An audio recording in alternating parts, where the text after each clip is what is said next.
يا مساء الخير والسعادة على السكر الزيادة. مساءكم مسك وعنبر، مساءكم معطر بذكر الرحمن. يا صباح النشاط والحيوية والطاقة الإيجابية. والنهاردة العاصفة مبهدلة الدنيا. كنت غاسلة السجاد بس اللهم لك الحمد أنا شلته بالليل قبل ما العاصفة تقوم. صحيت الصبح على المنظر دوت، فاللهم لك الحمد يا رب. بصوا بقى حبايب قلبي، النهاردة بقى روتيننا قوي جدا جدا، محتاج تشجيعات ولايكات كتيرة منكم علشان يحفزني ان انا اقدم لكم الافضل والاحسن باذن الله. شايفين منظر الاوضه؟ عايزين بقى ايه؟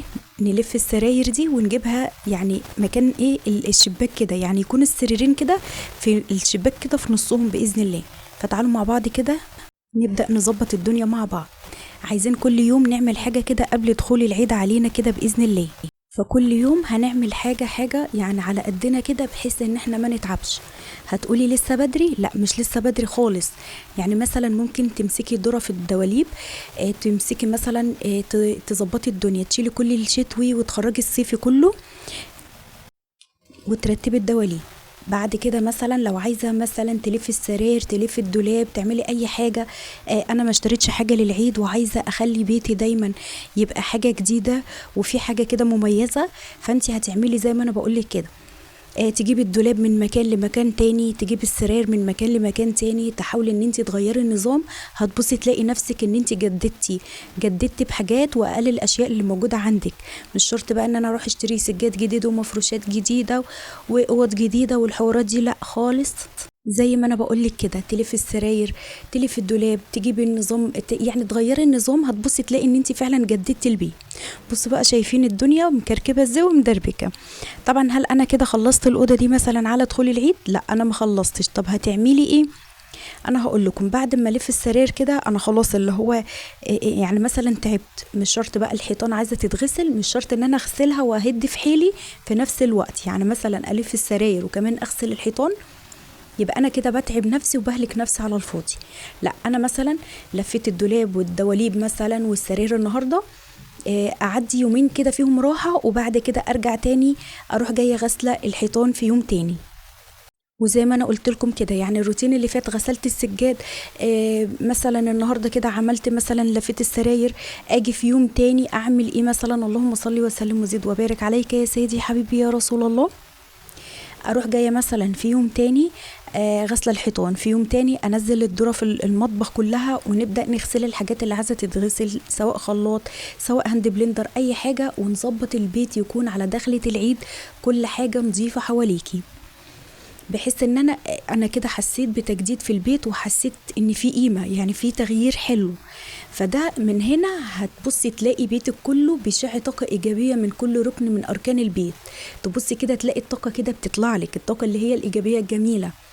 الطاقة السلبية دي بمجرد ما انتي تقومي بس تعملي حاجة بسيطة من الحاجات دي، هتبصي تلاقي الطاقة السلبية دي خرجت من البيت، طفشت، زهقت. خلاص ايه البيت اللي مليان كل طاقات ايجابية ده؟ انا ماليش وجود ولا ليا مكان ان انا اقعد فيه. فتبصي تلاقي نفسك الله ملك الحمد، يعني بصي هتلاقي الطاقات الإيجابية مالية البيت كله من كل اتجاه وكل مكان. فقومي كده نشطي نفسك وسعيدي نفسك وحفزي نفسك ان انتي تكوني افضل وافضل واحسن باذن الله تعالى. عملت ايه بقى حبيب قلبي؟ انا لفيت كده السرير اللهم لك الحمد وخلصت كل حاجه. انا شلت بس الفرش كده، وانتوا عارفين كده كده انا غسلت يعني معظم السجاد مش كله. لا انا بغسل حاجه حاجه كده على قد، يعني كل يوم مشيتين، كل يوم سجاده كده. شلت دلوقتي كده المفارش ورحت حطيتهم دوره كده في الغساله، وان شاء الله باذن الله تعالى ندخل بقى ايه، نفرش بقى الايه المراتب دي تاني.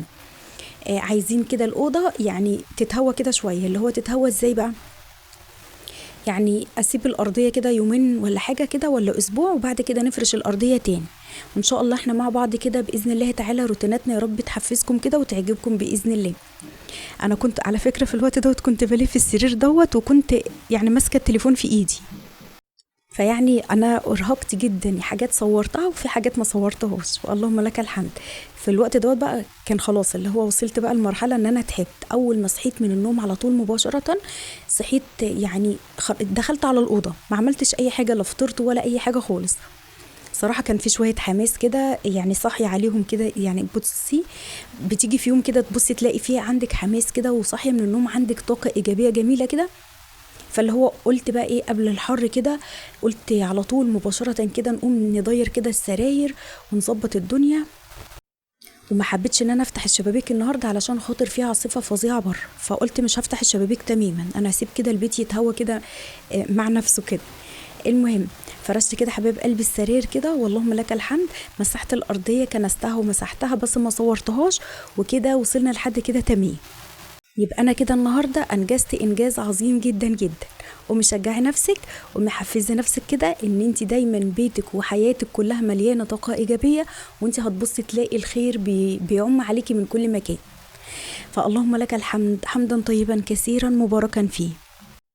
وكده ظبطنا الأوضة، اللهم لك الحمد. هنفرش بقى السرير التاني بالمرة علشان خاطر يبقى كده احنا خلصنا.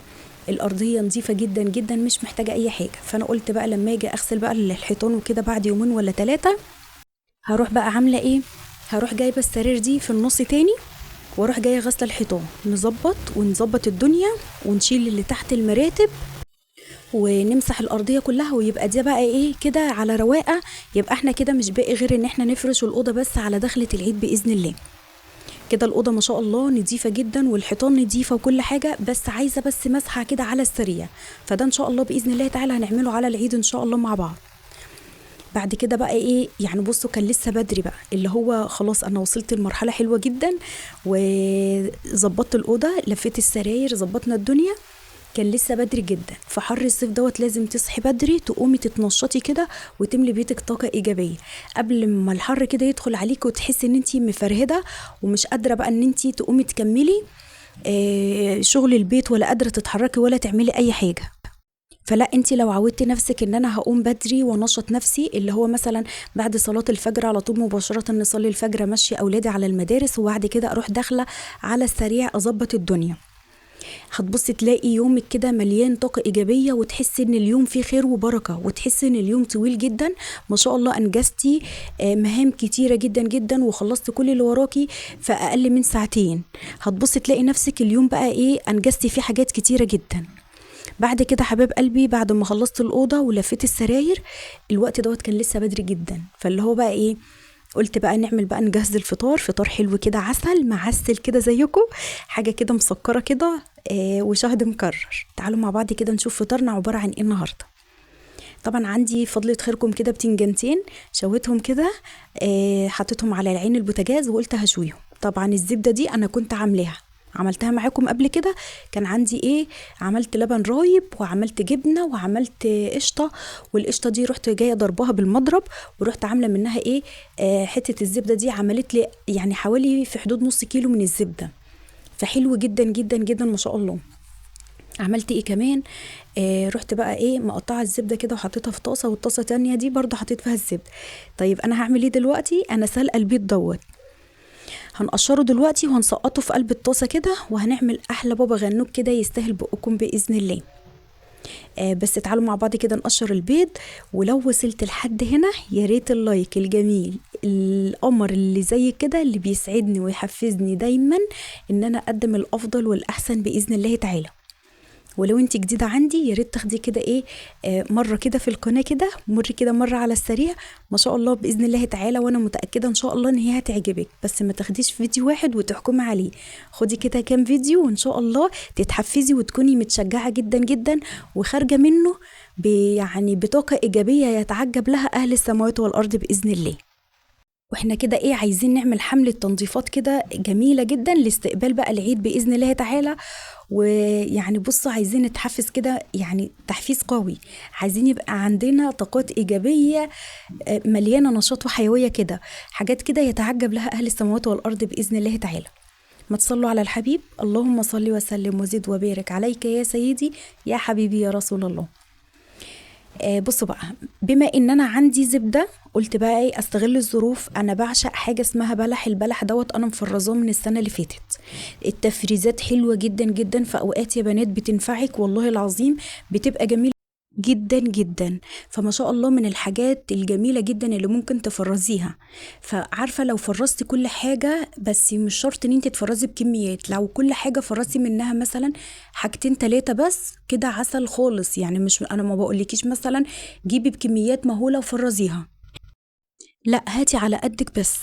فمن البلح دوت من الحاجات المهمة جدا جدا، ولازم تحطيها في قلب الفريزر بتاعك، والحاجات المشبعة جدا جدا لأطفالك كلهم، والحاجات المنجزة جدا جدا جدا في قلب بيتك. فقومي كده تنشطي، قومي تحفزي، قومي تشجعي. مثلا لو موسم البلح فرزي بلح، موسم مثلا المانجا فرزي. لو هعمل 3-4 أكياس، مش شرط ان انا اروح اجيب بالكام قفص واقف بقى لجوزي بقى، لا انا لازم عايزه 3-4 قفص مانجا، لا ده انا عايزه قفصين، انا كده ما فرستش، انا كده ما عملتش. على قدك يا حبيبتي، مش شرط. جوزي ما معهوش ما جيبش. معايا مثلا لو رحت السوق ونزلت السوق معايا فلوس وفر، لو حتى 100 جنيه هجيب بيهم مثلا وليكن 2 كيلو 3 كيلو 4 كيلو على حسب سعر المانجا وحسب الموجود. لو جبتي مرتين بس في الشهر يبقى كده عسل. لو جبتي مثلا كل مرة 3 كيلو مانجا على لمدة مثلا شهر، يعني مثلا أرتب نفس الشهر ده أنا هفرز مانجا بإذن الله، الشهر اللي بعديه أنا هفرز بلح. بتمشي كده، مش هتيجي بين يوم وليلة. لا أنا لازم تحطي إيدك على خدك وتقولي لا أنا مش هشتري 3 كيلو 4 كيلو وأفضل قاعدة بقى مستنية أن أنا أجيب قفصين 3. فهتبصي تلاقي نفسك لا أنت كده ما عملتيش أي حاجة ولا وصلتي للهدف اللي أنت فيه. امشي على قدك، حتى لو فرستي 2 كيلو او 3 كيلو وربنا فرجها عليكي وجبتي قفص، يبقى انت كده تمام، هتاكلي اولادك والباقي هترميه في قلب الفريزر. احنا بس بنمشي على قدنا، ما نقولش بكره هنعمل كذا، ما نقولش مثلا لا انا الشهر الجاي هستنى جوزي مثلا ربنا هيرزقه باذن الله تعالى الشهر الجاي، واستنى الفلوس لما تيجي واروح اجيب. ما هو ممكن تلاقي الفلوس دي اتفتح لها 100 باب تاني. فانت هتعملي ايه؟ كل اللي فيها ان انت مش هتعقدي نفسك بس، مش اكتر من كده. كل اللي فيها ان انا اجيب على قدي، انزل السوق اجيب النهارده مثلا 2 كيلو بلح، افرزهم، اشيل النوى بتاعتهم وافصصهم كده، واروح جايه احطهم في قلب الاكياس وفي قلب الفريزر. يبقى انت كده تمام، انت كده ظبطت الدنيا حواليكي وحوالين اولادك، ومليتي بيتك خير باقل الاشياء، وما عجزتيش للفلوس والميزانيه بتاعتك. ليه بقى؟ لان انا مثلا لما اروح شهر كده اروح اجيب 3 اقفاص مانجا، هتبصي تلاقي الميزانيه خرمت معاكي شهر كامل. يبقى تقعدي بقى الشهر اللي بعديه تفضلي حاطه ايدك على خدك وانا الدنيا كده عجزت معايا. تعالوا بقى مع بعض كده نشوف فطارنا كده. عملت كده طبق فول بالزبده، اكلنا النهارده كله بالزبده يا جماعه، اللي هو بعد الشغل والهده اللي انا اتهديتها، فانا لازم حاجه كده مغذيه وتغذيني، فانا حبيت ان انا اعمل كده اكل مغذي اللي هو فول بالزبده. طبق طحينه كده عسل، بابا غنوج بالطحينه. حطيت طحينه، كان عندي فلفل كنت محمراه ورحت جايه مفصصه الفلفل دوت، اخدته مع التومه مع عصره ليمونه مع زيت زيتون، وضربته كله في قلب الكبه، وبعد كده حطيته ما شاء الله. ولما تشوي كده فلفل رومي، لو عندك مثلا فلفل رومي او فلفل الوان اشويهم وروحي جايه حطاهم كده مع البتنجان المشوي دوت، واضربيه في قلب الكبه. هقولك بقى ايه، مش قادره اقولك على الطعم. بصوا الوجبه دي تنفع غدا كمان، يعني ما شاء الله. يعني البيض المسلوق مع طبق بابا الغنوج مع الفول مع اللانشون، يعني بصوا حاجات كده مسكره كده وعسل زيكم. المربى دي بقى اخر مربى انا كنت عاملاها معاكم. كنت جايبه 2 كيلو خوخ من اللي هو بيبقى طري شويه دوت، عارفينه بيبقى سعره هين شويه، فجبته 2 كيلو. مش شرط ان انا اجيب كميات برضه، لو حتى كيلو واحد هتعملي مربى سكر كده. حطيت معاه شويه سكر وعصره ليمونه، ورحت جايه رافعاهم على النار. ما شاء الله الله اكبر، طعمها تحفه جدا جدا يا بنات. يعني انتوا كده لو جنبي هدوقكم في بقكم واخليكم انتوا تحكموا بنفسكم. حطيت عليها هي كمان زبده، يبقى كده بيض بالزبده، فول بالزبده، المربى بالزبده، وادي لانشون وجبنه وكمان يا حباب قلبي البابا غنوج. وتعالوا بقى نشوف ايه هنحط البلح بتاعنا وهو كمان بالزبده. ويا سلام بقى لما تيجي تحطي كده حته زبده كده وهو سخن كده، وتروحي مقلباها فيه بعد ما تخلصي، بيديكي طعم حلو جدا جدا جدا. وادي كده فطرنا، ما يقولش لا اللهم لك الحمد. في الوقت دوت كده كان بعد دور، يعني كان في حدود الساعة 1، فاللي هو بقى ايه ما طبختش النهاردة، كان فطرنا يعتبر في غدانا في كله. فقلنا بقى ايه نيجي على المغرب كده او بعد المغرب نجهز اكلة كده حلوة ونتعشى مع بعض بإذن الله. ويا رب روتيننا كده يكون عجبكم. ما تيجوا نصلي على الحبيب. اللهم صل وسلم وزد وبارك عليك يا سيدي يا حبيبي يا رسول الله.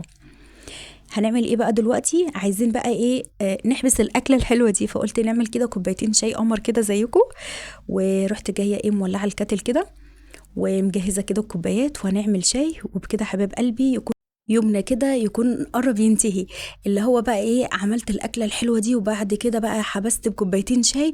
مش قادره اقول لكم ايه اللي حصل لي بعد كده. حسيت ان انا بصوا عندي خمول فظيع جدا جدا، فقلت انام بقى، اخد لي كده ايه. احنا اكلنا الحمد لله وشربنا شاي، فقلت بقى هنام لي شويه. عارفين بقى، اخدت لي ساعتين نوم، مش قادره اقول لكم، كنت عامله زي اللي جعانه نوم جدا. كتر الشغل والارهاق والحاجات دي وقله النوم فعلا بتبقى تعب للجسد جدا جدا جدا. اللهم لك الحمد حمدا طيبا كثيرا مباركا فيه. اللهم لك الحمد حمدا طيبا كثيرا مباركا فيه. لا إله إلا أنت سبحانك إنه كنت من الظالمين. لايكاتكم الجميلة القمر اللي بتسعدني وتحفزني وتخليني دايما أتشجع بيكم كده حبيب قلبي. ادي كده كوبايتين الشاي، وقلت بقى ايه، نجيب بقى شوية ايه، بسكوت كده ونحطهم. وبعد كده حبايب قلبي بقى ايه، ناخد بقى ايه تعسيلة كده شوية وشوية راحة بعد الغسيل والمجهود اللي انا اخدته دوت. يعني كل يوم كده تحفزي وقومي شجعي نفسك وحفزي نفسك. خلي حياتك دايما كده للافضل والاحسن. خلي بيتك دايما كده مليان طاقات ايجابية. اوعي تكسلي ولا تعجزي ابدا، ولا تخلي اي حد يهز فيكي شعرة.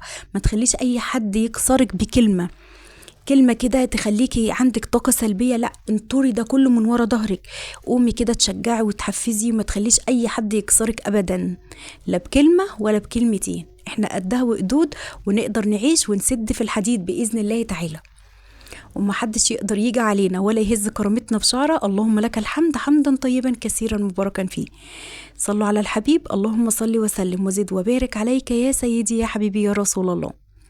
بصوا بقى حبايب قلبي، عملنا كده كوبايتين شاي وشوية بسكوت كده من بواقي العيد كده وكده. الحمد لله الحمد لله الحمد لله ان انا وصلت للنتيجة دي. وعارفين بقى كده بعد الشغل كده بتحسي براحة نفسية، وده اللي خلاني ان انا انام. يعني ده اللي حفزني وشجعني ان انا ادخل انام شوية، وقمت كده رايقة وفايقة ومبسوطة جدا جدا جدا. ربنا يسعدكم ويسعد ايامكم يا رب، اللهم امين.